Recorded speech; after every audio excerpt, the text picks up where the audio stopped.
Good morning बच्चों, आपका हमारे YouTube channel the growth Guru maths academy में स्वागत है। हमारा टॉपिक चल रहा है पार्टनरशिप।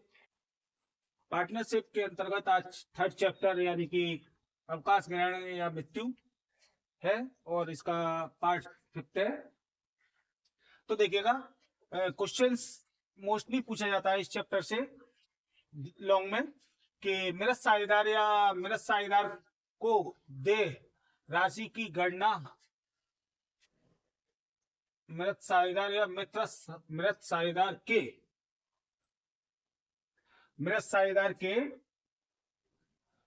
उत्तराधिकारी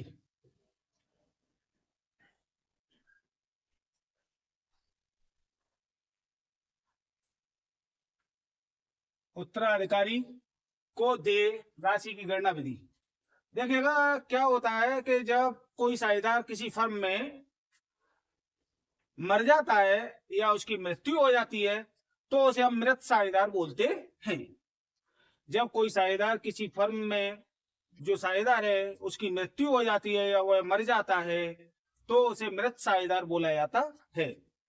जब उसका उत्तराधिकारी मृत साझेदार या मृत साझेदारी के उत्तराधिकारी को दे राशि की गणना करनी है तो उसका जो उत्तराधिकारी होता है, उत्तराधिकारी कौन होता है, यह आपके लिए सबसे बड़ा प्रश्न है कि उत्तराधिकारी कौन होता है। हम कह सकते हैं कानूनी उत्तराधिकारी या उत्तराधिकारी या तो हम कहें कानूनी उत्तराधिकारी या उत्तराधिकारी, बात एक ही है। कानूनी उत्तराधिकारी क्या होता है? कोई भी साझेदार जो है, कोई भी व्यक्ति या साझेदार जो है उसके उत्तराधिकारी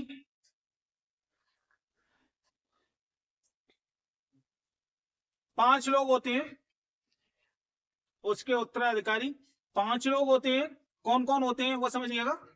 मृत साझेदार के माता पिता 2, मृत साझेदार के माता पिता 2, मृत साझेदार का अविवाहित भाई 3, मृत साझेदार की अविवाहित बहन यानी कि माता पिता 2 हो गए, अविवाहित भाई और बहन 3 हो गए, दोनों एक में काउंट होंगे। मृत साझेदार की पत्नी 4 और मृत साझेदार के बच्चे 5। ये 5 लोग जो होते हैं वो उत्तराधिकारी होने के हकदार होते हैं। अब इनमें से कानूनी उत्तराधिकारी, कानून कहता है कि कानूनी उत्तराधिकारी इन 5 लोगों को पूछा जाएगा कि पैसा किसको देना है, तो उन 5 की सहमति से जो भी उत्तराधिकारी बनेगा उसे हम उत्तराधिकारी कहते हैं, यानी कि जो भी पैसे का हिसाब किताब करेगा, लोगों का पैसा चुकाएगा और अपना पैसा लेगा, वो व्यक्ति बोला जाता है उत्तराधिकारी। तो देखिएगा गणना विधि क्या है। किसी भी साझेदारी फर्म में यदि कोई साझेदार मर जाता है तो उसके दे राशि की गणना ठीक उसी प्रकार से की जाती है जैसे कि फर्म से जब कोई साझेदार अवकाश ग्रहण करता है। साझेदार के फर्म से सेवानिवृत्त अवकाश ग्रहण पर साझेदार स्वयं ही पैसा प्राप्त करता है, यानी कि जब अवकाश ग्रहण या सेवानिवृत्त होता है कोई साझेदार तो पैसे का लेन देन भी वह स्वयं ही करता है क्योंकि वह जीवित होता है तो स्वयं ही करता है। जबकि साझेदार की मृत्यु पर राशि के लिए दावा मृत साझेदार के उत्तराधिकारी द्वारा किया जाता है। जो भी मैंने अभी 5 व्यक्ति आपको बताए, उन 5 व्यक्तियों में से जो भी उत्तराधिकारी बनाया गया वो दावा करेगा कि मेरे भाई का या मेरे पिता का या मेरे पति का या मेरे बेटे का आपके फर्म में हिस्सा था, उस हिस्से का मुझे पैसा चाहिए। मृत साझेदार का उत्तराधिकारी निम्न राशियों को प्राप्त करने का अधिकारी होता है। वो निम्न चीजें मांग सकता है आपसे। जिस साझेदारी फर्म में वह साझेदार है उस साझेदारी फर्म में से वह निम्न चीजें मांगने का अधिकारी होता है। नंबर 1, मृत साझेदार के पूंजी खाते की शेष राशि, यानी कि जो भी उसके पूंजी खाते की शेष राशि बोल रही है लास्ट चिट्ठे में, पिछले वर्ष के गत वर्ष के चिट्ठे में जो भी उसकी पूंजी की राशि है वह पूंजी की राशि पर प्राप्त करने का अधिकारी होता है। दूसरा, फर्म की ख्याति में मृत साझेदार का भाग, जो भी फर्म की ख्याति है उसके मृत साझेदार ने इतनी मेहनत की फर्म का नाम कमाने में, प्रसिद्धि कमाने में, तो उसका ख्याति का जो भी भाग है, उसका जो भी लावानी विभाजन का अनुपात होगा, उस अनुपात के हिसाब से वह ख्याति में अपने मृत साझेदार का भाग प्राप्त करने का अधिकारी होता है। तीसरा, संचित लाभों में मृत साझेदार का भाग। जो भी संचित लाभ है, उन संचित लाभों में उसका जो भी हिस्सा बनता है, उस हिस्से का भी वह भाग प्राप्त करने का अधिकारी होता है। संपत्तियों एवं दायित्वों के पुनर्मूल्यांकन पर होने वाले लाभ का भाग। जो स्थिति को मृत साझेदार की मृत्यु हुई है, उस स्थिति को साझेदारी फर्म के संपत्तियों और दायित्वों का पुनर्मूल्यांकन किया जाता है, और उस पुनर्मूल्यांकन पर जो भी लाभ होगा, उस लाभ का भाग भी वो प्राप्त करने का अधिकारी होता है। गत वर्ष के चिट्ठे से मृत्यु की तिथि तक के लाभ में भाग। जब भी उसकी मृत्यु हुई है, उस टाइम पीरियड से और पिछला जो चिट्ठा बना है, उस टाइम पीरियड तक जो भी समय है, उस समय की अवधि का भी लाभ वो प्राप्त करने का अधिकारी होता है। पूंजी पर ब्याज, वेतन एवं कमीशन आदि, यानी कि पूंजी पर जो भी ब्याज है, जिस दर से भी ब्याज का प्रावधान हो, वेतन एवं कमीशन आदि को भी वो प्राप्त करने का अधिकारी होता है। मृत साझेदार द्वारा फर्म को यदि कोई ऋण दिया गया है, तो उस ऋण को और उस पर देय ब्याज को प्राप्त करने का अधिकारी होता है। अब मृत साझेदार को देय समस्त राशियों का समायोजन उसके पूंजी खाते में इस प्रकार किया जाता है। यदि हम पार्टनर्स कैपिटल अकाउंट के थ्रू बात करें, तो मृत साझेदार का पार्टनर्स कैपिटल अकाउंट कुछ इस तरीके से बनाया जाता है। By balance B. By balance B D जो भी उसकी लास्ट बैलेंस शीट की कैपिटल होगी, वो कैपिटल का amount. By remaining partners capital account, goodwill, जो भी गुडविल होगी उसे जो रिमेनिंग पार्टनर्स है वो अपनी कैपिटल में से देंगे। रिजर्व एंड सरप्लस, जो भी संचय हैं, संचित लाभ हैं, उन लाभों में उसका हिस्सा। बाई रिवेल्युएशन अकाउंट, गेन और प्रॉफिट, यानी कि जब भी लाभ है रिवेल्युएशन पर, पुनर्मूल्यांकन पर जो भी लाभ हुआ है, उस लाभ में उसका हिस्सा। इंटरेस्ट ऑन कैपिटल, जो भी उसकी पूंजी पर ब्याज बनता है वो। बाई सैलरी, जो उसकी सैलरी है महीने तक की, डेट तक की। बाई कमीशन, जो भी उसका कमीशन बनता है वो। और by profit and loss suspense account, ये गत वर्ष से मृत्यु की तिथि तक की जो भी अवधि है, उस अवधि का उसका शेयर लाभ में लिखा हुआ है नीचे, share of profit up to the date of the death, मरने तक की थी। टू साइड में यदि हम बात करें तो टू रिवेल्युएशन अकाउंट, लॉस, यदि रिवेल्युएशन अकाउंट पर लॉस हुआ है तो पुनर्मूल्यांकन खाते का हानि। टू गुडविल, यदि ओल्ड बैलेंस शीट में गुडविल है तो वो गुडविल में उसका हिस्सा। To profit and loss suspense account, यदि लॉस हुआ है जिस गत चिट्ठे से और मृत्यु की तिथि तक, तो उस लॉस में उसका हिस्सा होगा। टू अक्यूमुलेटेड लॉसेस, जो भी अक्यूमुलेटेड लॉसेस हैं वो। और टू पार्टनर्स एक्सक्यूटर्स अकाउंट, जो भी डिफरेंस की राशि होगी, जो भी अंतर की राशि होगी, वो पार्टनर्स के एक्सक्यूटर के अकाउंट नाम में ट्रांसफर कर दी जाएगी।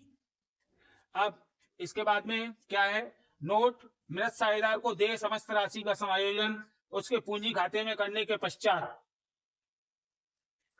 उसे देय कुल राशि ज्ञात की जाती है। इस राशि को मृत साझेदार के उत्तराधिकारी के खाते में हस्तांतरित कर दिया जाता है। इसके लिए निम्न प्रविष्टि होती है।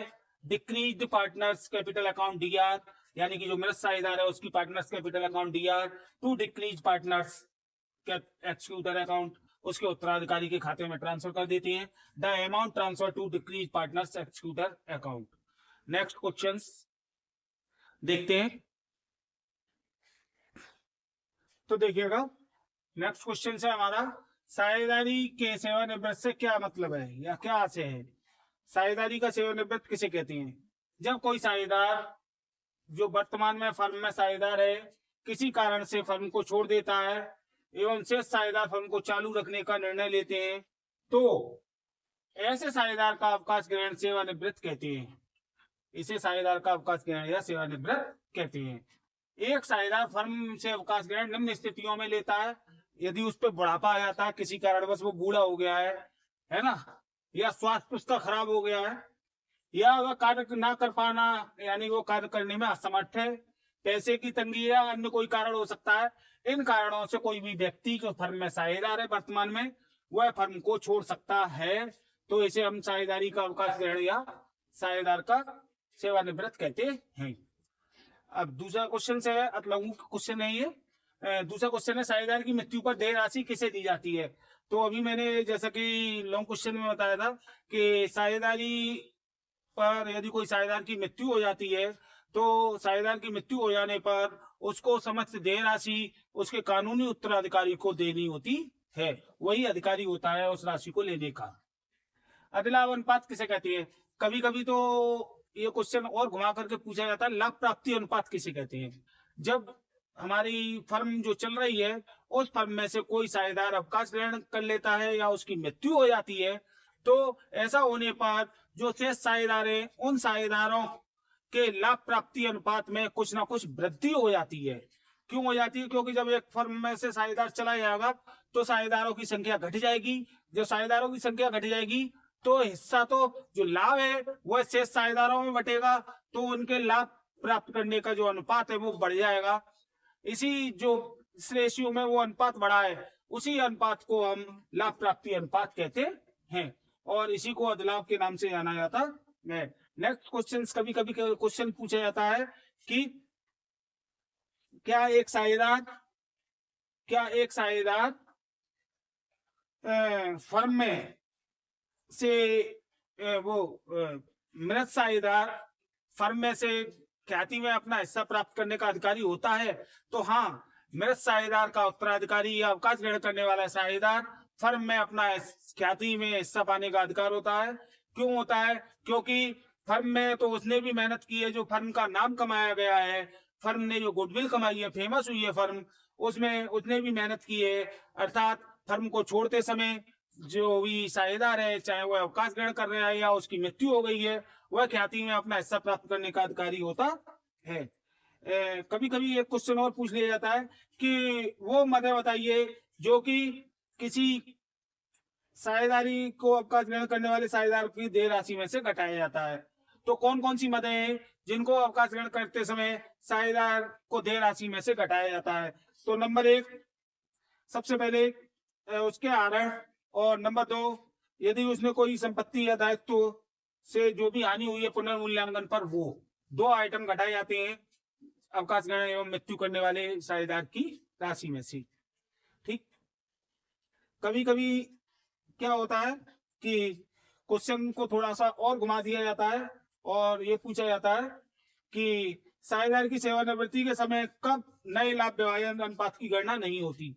तो साझेदारी के अवकाश ग्रहण करने पर या सेवानिवृत्त होने पर जब लाभ हानि नए लाभ विभाजन अनुपात की गणना नहीं होती कि जो शेष बचे हुए साझेदार हैं उनके मध्य कोई समझौता हो जाता है और वह अपना नया अनुपात पहले से ही डिसाइड कर लेते हैं कि हम इस अनुपात में लेंगे, तो नए लाभ प्राप्ति अनुपात की गणना करने की कोई हमें नीड नहीं होती। अर्थात उसी को हम नया लाभ विभाजन अनुपात मान लेते हैं। ठीक, तो नेक्स्ट क्वेश्चंस देखते हैं आगे क्या हो सकता है। देखिएगा, क्वेश्चन पूछा जाता है प्रच्छन्न या गुप्त ख्याति किसे कहते हैं? तो प्रच्छन्न या गुप्त ख्याति क्या होती है? जो साझेदार फर्म से अवकाश ग्रहण कर रहा है यानी सेवानिवृत्त हो रहा है या उसकी मृत्यु हो रही है और ऐसी दशा में साझेदार को एक मुश्त राशि का भुगतान करने का निर्णय करते हैं। जो साझेदार बचे हुए साझेदार हैं वह साझेदार को एक मुश्त राशि भुगतान करने का निर्णय करते हैं जो कि उसकी समायोजित पूंजी से अधिक है, यानी समायोजित पूंजी से अधिक है। अब समायोजित पूंजी क्या होती है वो नीचे लिखा हुआ है मैंने वैसे। तो अधिक भुगतान की जा रही राशि सेवानिवृत्त या मृत साझेदार की ख्याति की राशि है, इसी को प्रच्छन्न या गुप्त ख्याति कहते हैं। यहाँ समायोजित पूंजी से आशय सेवानिवृत्त अथवा मृत साझेदार की पूंजी खाते के उस शेष से जो पुनर्मूल्यांकन के लाभ, संचित लाभ, अवितरित लाभ, पूंजी पर ब्याज, वेतन व कमीशन एवं पूंजी को जोड़कर आया है वो कहलाती है समायोजित पूंजी। ठीक है, नेक्स्ट क्वेश्चन है किन किन परिस्थितियों में एक साझेदार फर्म से सेवानिवृत्त हो सकता है? वो कौन कौन सी स्थितियां हैं, कौन कौन सी परिस्थितियां होती है जब कोई भी साझेदार जो साझेदारी फर्म में साझेदार है वह फर्म को छोड़ सकता है यानी कि अवकाश ग्रहण कर सकता है। तो सबसे पहली कंडीशंस होती है कि वह साझेदार शेष बचे हुए सभी साझेदारों यानी कि उसको हटा करके जो भी साझेदार हैं उन सभी साझेदारों की सहमति से फर्म को छोड़ सकता है, सेवानिवृत्ति ले सकता है। दूसरा है स्पष्ट ठहराव के द्वारा, यानी कि साझेदारों के मध्य कोई स्पष्ट ठहराव होता है तो उस ठहराव के अनुसार भी जो साझेदार है वह साझेदारी फर्म से सेवानिवृत्ति ले सकता है। तीसरा, यदि ऐच्छिक साझेदारी है, साझेदारी कई तरीके की होती है।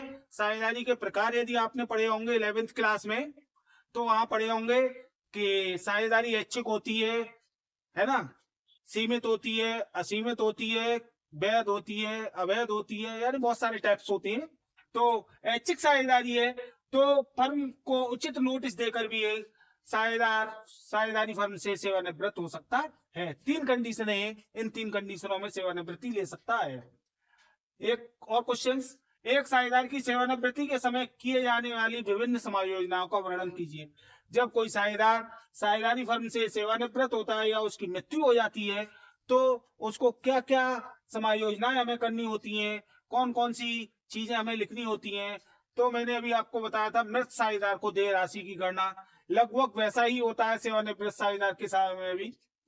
जो भी शेष बचे हुए साझेदार हैं उनके नए लाभ विभाजन अनुपात का निर्धारण किया जाता है, अधिलाभ अनुपात का निर्धारण किया जाता है, संपत्ति एवं दायित्वों का पुनर्मूल्यांकन किया जाता है, क्योंकि सेवानिवृत्त हो रहा है साझेदार तो जो भी बचे हुए साझेदार हैं उनकी नए लाभ विभाजन अनुपात का निर्धारण होगा, लाभ प्राप्ति अनुपात का निर्धारण होगा, संपत्ति एवं दायित्वों का पुनर्मूल्यांकन होगा, ख्याति का मूल्यांकन एवं लेखांकन व्यवहार होगा, संचित लाभ और हानि जो भी है उनका वितरण होगा, सेवानिवृत्त एवं मृत्यु होने वाले साझेदार को देय राशि का निर्धारण करना है, और लास्ट पॉइंट विद्यमान साझेदारों की पूंजी का समायोजन होगा।